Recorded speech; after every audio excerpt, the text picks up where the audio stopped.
परिचय। अरे नीता, क्या तुमने कभी जन्मदिन के उपहार को लपेटा है? हाँ, कई बार।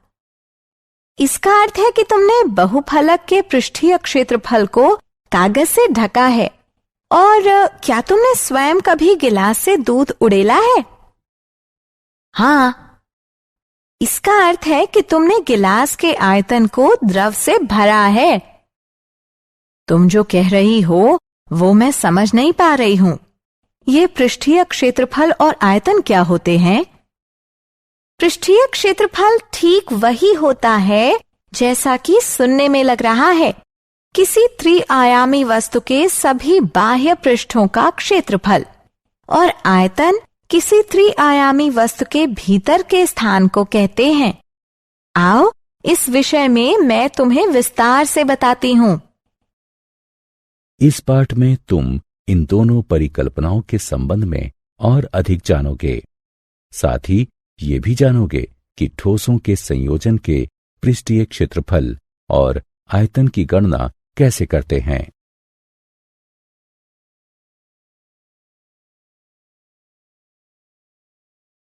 उद्देश्य। इस पाठ के अंत में आप निम्न करने में सक्षम हो जाएंगे।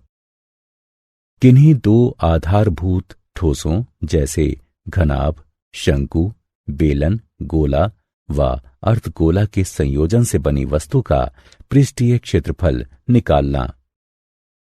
किन्हीं दो आधारभूत ठोसों के संयोजन से बनी वस्तु का आयतन निकालना। किसी समवृत्ताकार शंकु के छिन्नक को परिभाषित करना। किसी शंकु के छिन्नक का आयतन ज्ञात करना। किसी शंकु के छिन्नक का वक्र पृष्ठीय क्षेत्रफल ज्ञात करना।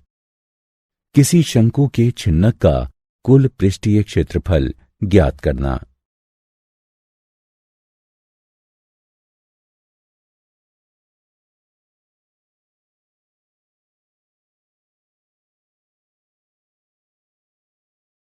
ठोसों का संयोजन।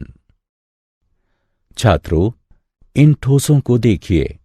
ये ठोस दो या अधिक ठोसों से बने हैं। यहां हम स्पष्ट देख सकते हैं कि सर्कस का तंबू शंकु व बेलन का संयोजन होता है।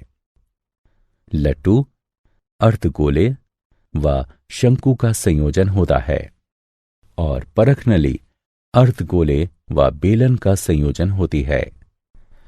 इसी प्रकार अपने दैनिक जीवन में हम ऐसी अनेक वस्तुएं देखते हैं, जैसे खिलौने, वाहन, पात्र, औजार इत्यादि, जो दो या अधिक ठोसों का संयोजन होती हैं।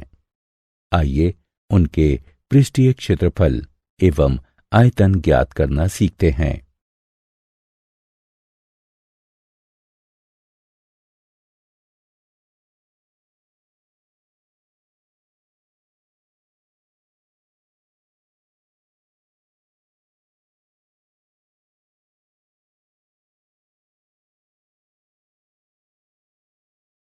ठोसों के संयोजन का पृष्ठीय क्षेत्रफल। ठोसों के संयोजन से बने ठोस का पृष्ठीय क्षेत्रफल ज्ञात करने के लिए हम उसे छोटे छोटे ठोसों में विभाजित कर देते हैं और फिर प्रत्येक ठोस का वक्र पृष्ठीय क्षेत्रफल ज्ञात करते हैं। फिर उन सब वक्र पृष्ठीय क्षेत्रफलों को जोड़कर संपूर्ण ठोस का पृष्ठीय क्षेत्रफल ज्ञात कर लेते हैं। उदाहरणार्थ, इस खिलौने को देखो। यह खिलौना एक शंकु और एक अर्धगोले का संयोजन है। इस खिलौने का पृष्ठीय क्षेत्रफल ज्ञात करने के लिए हम शंकु एवं अर्धगोले के वक्र पृष्ठीय क्षेत्रफल ज्ञात करेंगे। अथवा हम ये भी कह सकते हैं कि किसी खिलौने का कुल पृष्ठीय क्षेत्रफल शंकु के वक्र पृष्ठीय क्षेत्रफल तथा अर्धगोले के वक्र पृष्ठीय क्षेत्रफल के योग के बराबर होगा। ठोसों के संयोजन से बने ठोस का पृष्ठीय क्षेत्रफल ज्ञात करने के लिए आइए कुछ उदाहरणों को हल करते हैं।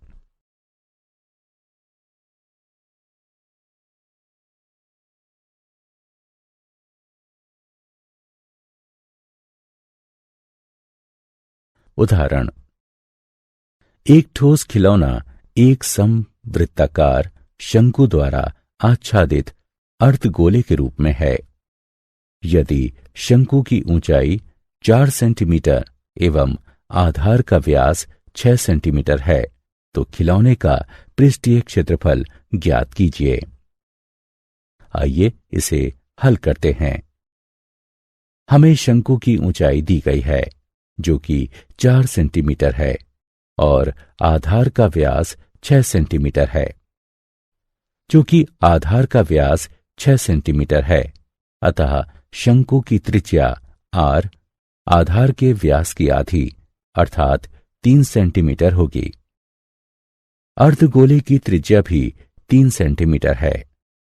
अब खिलौने का पृष्ठीय क्षेत्रफल ज्ञात करने के लिए हमें शंकु का वक्र पृष्ठीय क्षेत्रफल तथा अर्धगोले का वक्र पृष्ठीय क्षेत्रफल ज्ञात करना होगा। शंकु का वक्र पृष्ठीय क्षेत्रफल पाई आर एल होता है, अतः अब हमें एल त्रियक ऊंचाई का मान ज्ञात करना है। हम जानते हैं कि त्रियक ऊंचाई एल बराबर वर्गमूल एच वर्ग जमा आर वर्ग के होता है, अतः इसकी गणना करने पर हमें 5 सेंटीमीटर प्राप्त होगा। अब पाई आर एवं एल का मान रखने पर हमें 3.14 गुणा 3 गुणा 5 प्राप्त होता है जो कि 47.1 वर्ग सेंटीमीटर के बराबर है।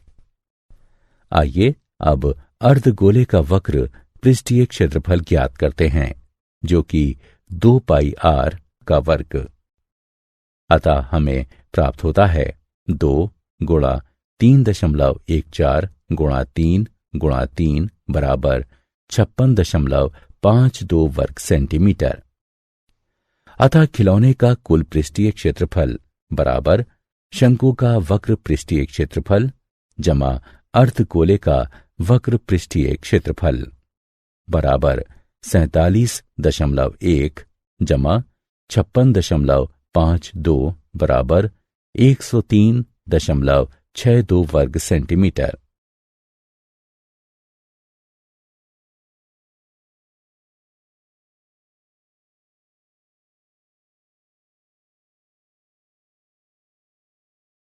इस आकृति को देखिए। ये सजावट के लिए प्रयोग होने वाला ब्लॉक 2 ठोसों से निर्मित है, एक घन एवं एक अर्धगोला। ब्लॉक का आधार 5 सेंटीमीटर कोर वाला एक घन है और उसके ऊपर लगे हुए अर्धगोले का व्यास 4.2 सेंटीमीटर है। ब्लॉक का संपूर्ण पृष्ठीय क्षेत्रफल ज्ञात कीजिए। हल। घन का संपूर्ण पृष्ठीय क्षेत्रफल बराबर 6 गुणा भुजा का वर्ग बराबर 6 गुणा 5 गुणा 5 वर्ग सेंटीमीटर बराबर 150 वर्ग सेंटीमीटर। हम देख सकते हैं कि पृष्ठीय क्षेत्रफल में घन का वह भाग सम्मिलित नहीं किया गया है जिस पर अर्धगोला अध्यारोपित है। अतः घन का संपूर्ण क्षेत्रफल बराबर घन का संपूर्ण पृष्ठीय क्षेत्रफल घटा अर्धगोले के आधार का क्षेत्रफल जमा अर्धगोले का वक्र पृष्ठीय क्षेत्रफल।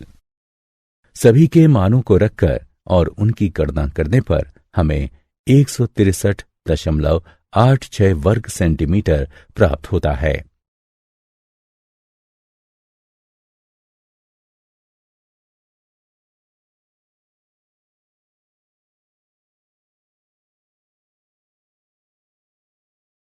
ठोसों के संयोजन का आयतन।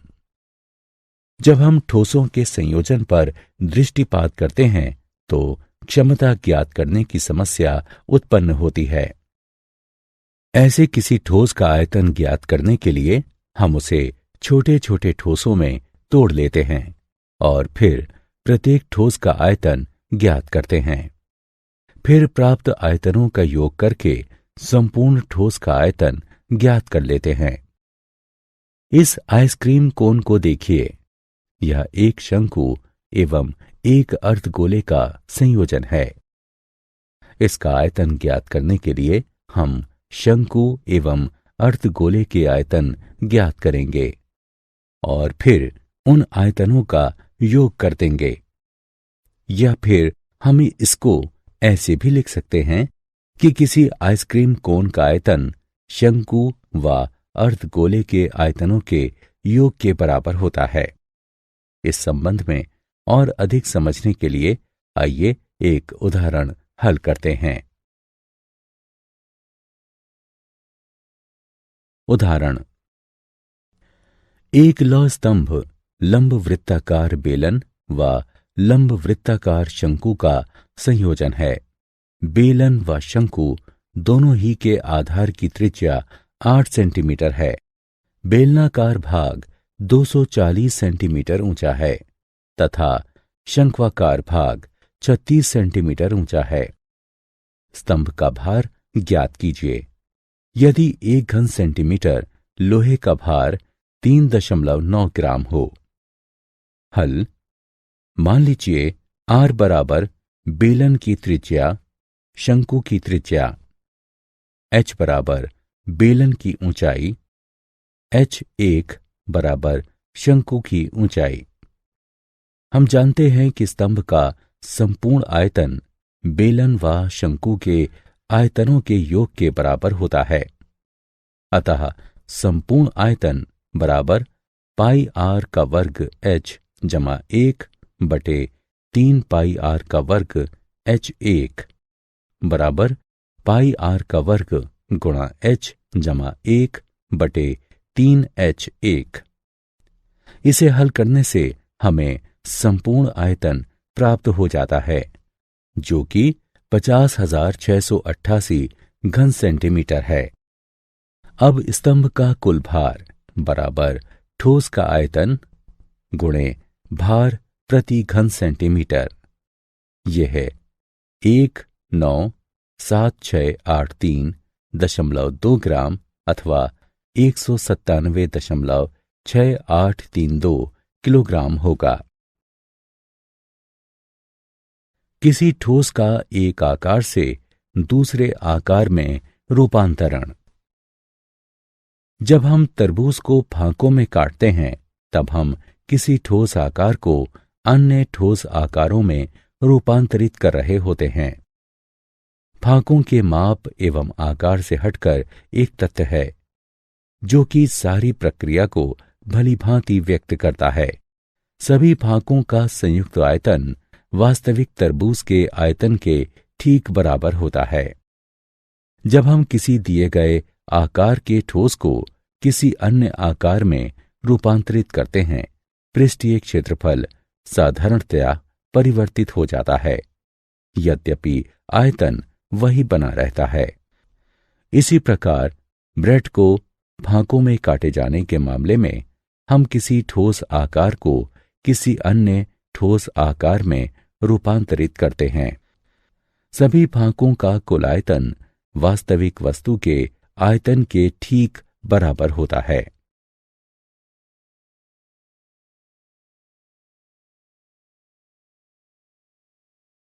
उदाहरण, 24 सेंटीमीटर ऊंचाई व 6 सेंटीमीटर आधार त्रिज्या वाला एक शंकु मॉडल बनाने वाली मिट्टी से बना है। एक बच्चा उसे गोले के आकार में परिवर्तित कर देता है। गोले की त्रिज्या ज्ञात कीजिए। हल, हम जानते हैं कि शंकु का आयतन 1/3 पाई आर का वर्ग H होता है। अतः ये 1/3 गुणा पाई गुणा 6 गुणा 6 गुणा 21 घन सेंटीमीटर के। यदि गोले की त्रिज्या R है तो उसका आयतन 4/3 पाई आर घन होगा। क्योंकि शंकु एवं गोले दोनों ही प्रकार के आकारों में मिट्टी का आयतन समान रहता है, हमारे पास 4/3 गुणे पाई गुणा आर का घन बराबर 1/3 गुणे पाई गुणे 6 गुणे 6 गुणे 24 है, जो कि आर का घन बराबर 3 गुणे 3 गुणे 24 बराबर 3 का घन गुणे 2 का घन है।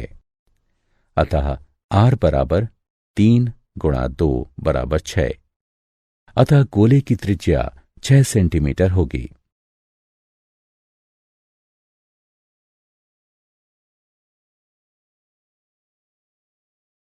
शंकु का छिन्नक।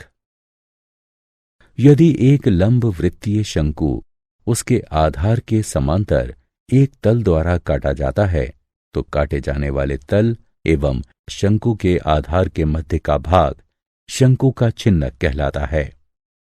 शंकु के छिन्नक के सूत्र नीचे दिए गए हैं। शंकु के छिन्नक का आयतन बराबर 1/3 पाई h r1 का वर्ग जमा r2 का वर्ग जमा r1 r2।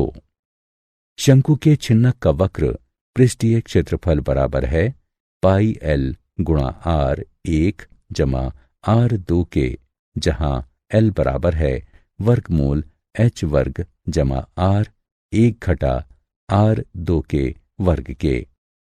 शंकु के छिन्नक का संपूर्ण पृष्ठीय क्षेत्रफल बराबर पाई l r1 जमा r2 जमा पाई r1 का वर्ग जमा r2 का वर्ग। अगले स्क्रीन में हम इन सूत्रों का प्रयोग करके शंकु के छिन्नक का आयतन एवं पृष्ठीय क्षेत्रफल ज्ञात करेंगे।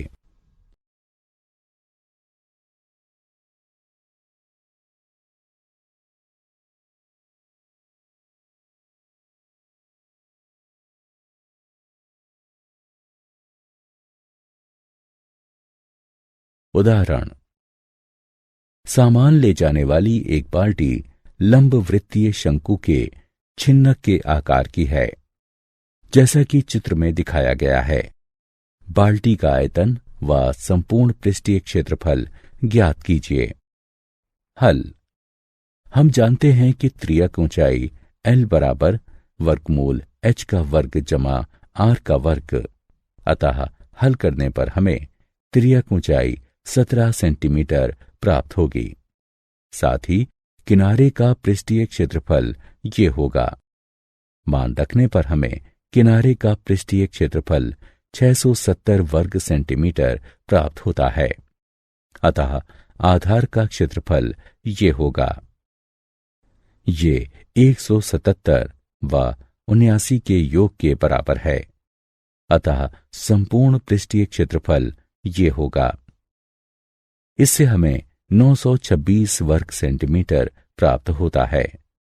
अब हम जानते हैं कि शंकु के छिन्नक का आयतन ये होता है।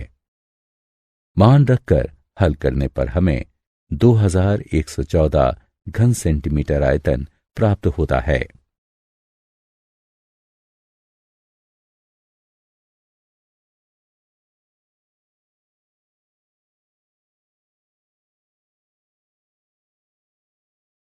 क्या आप जानते हैं फ्रस्टम एक लैटिन शब्द है जिसका अर्थ है काटा हुआ टुकड़ा और इसका बहुवचन फ्रस्टा है। साधारणतः जब हम कहते हैं बेलन तो हमारा आशय वृत्तीय बेलन से होता है, परंतु अंडाकार बेलन भी होते हैं, जैसे कि इस प्रकार।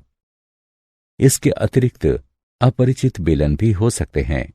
यदि अनुप्रस्थ काट वक्रीय है और एक सिरे से दूसरे सिरे तक एक समान है, तब भी वह एक बेलन होगा। सभी आकारों में आयतन के लिए गोले का पृष्ठीय क्षेत्रफल सबसे कम होता है, या दूसरी तरह से कहें तो इसका स्थिर पृष्ठीय क्षेत्रफल के लिए आयतन सर्वाधिक हो सकता है।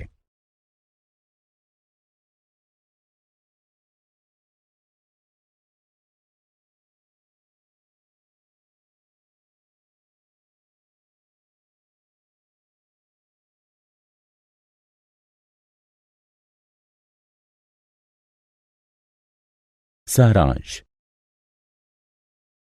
आइए हमने जो कुछ सीखा है उसे संक्षेप में दोहराएं। ठोसों के संयोजन से निर्मित ठोस का पृष्ठीय क्षेत्रफल ज्ञात करने के लिए हम उसे छोटे छोटे ठोसों में विभाजित कर देते हैं और फिर प्रत्येक ठोस का वक्र पृष्ठीय क्षेत्रफल ज्ञात करते हैं और फिर उन सब वक्र पृष्ठीय क्षेत्रफलों को जोड़कर संपूर्ण ठोस का पृष्ठीय क्षेत्रफल ज्ञात कर लेते हैं। ठोसों के संयोजन से निर्मित ठोस का आयतन ज्ञात करने के लिए हम उसे छोटे छोटे ठोसों में तोड़ लेते हैं और फिर प्रत्येक ठोस का आयतन ज्ञात करते हैं। फिर प्राप्त आयतनों का योग करके संपूर्ण ठोस का आयतन ज्ञात कर लेते हैं। एक दिया गया लंब वृत्तीय शंकु यदि आधार के समांतर एक तल द्वारा काटा जाता है तो काटे जाने वाले तल एवं शंकु के आधार के मध्य का भाग शंकु का छिन्नक कहलाता है।